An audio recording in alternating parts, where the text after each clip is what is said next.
الحمد لله رب العالمين الرحمن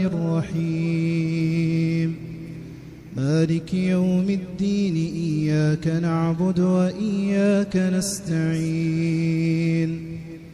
اهدنا الصراط المستقيم صراط الذين أنعمت عليهم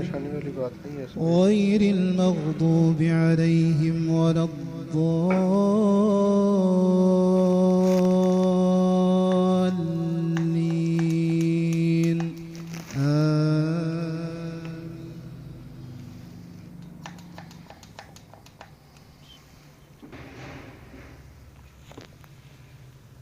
إن هذا القرآن يهدي للتي هي أقوم ويبشر